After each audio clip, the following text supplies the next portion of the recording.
As yet, we know little about the exact whereabouts of many of the refugees who've arrived here, but Spelthorne Borough Council in Surrey is one of the few authorities to announce publicly they've welcomed refugees from Afghanistan. They've completed their quarantine and have been moved to temporary accommodation, which is currently being funded by the Home Office. The group left virtually everything behind and are being supported by a charity called PennyAppeal, with toiletries, food parcels, toys and books. There are 20 adults and 38 children. But what happens next? The social housing stock in the area is severely limited and the council hasn't given commitments to house the refugees permanently. I'm joined by the Councillor Lawrence Nichols, the leader of Spelthorne Borough Council. And before we talk about the longer term, how are they getting on? They are, I think, getting on very well, Kirsty. I went and saw a family today and they were extremely grateful for what we've done, but they are really, really high quality people who want to have their independence and they want to contribute to this country.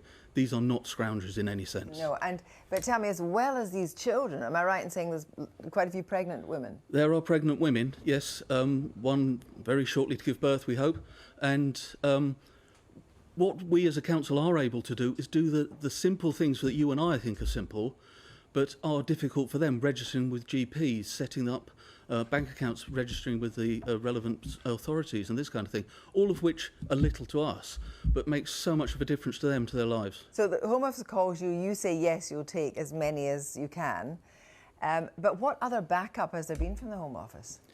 Not a lot, to be honest, but the issue is financial. We have a family care team who works with other boroughs, and they're very experienced in working with families, and they are taking on a family that has needs, and they're addressing their needs. This isn't anything wild or wacky. It's actually doing what needs to be done at the time and meeting their needs. But this is the short-term fix? This is the short term. This is today's problem. They arrived on Monday and we're dealing with it at the moment. And the Home Office is paying so far, but what about keeping them in your area if they want to stay? I mean, if they need social housing, is there social housing? No, there is not a waiting around social housing, and we have a waiting list. That is tomorrow's problem. We've got today's problem, which is meeting their needs. And do you get a sense of where they might want to go next? Have they got family, or is the idea that there possibly would be further dispersal?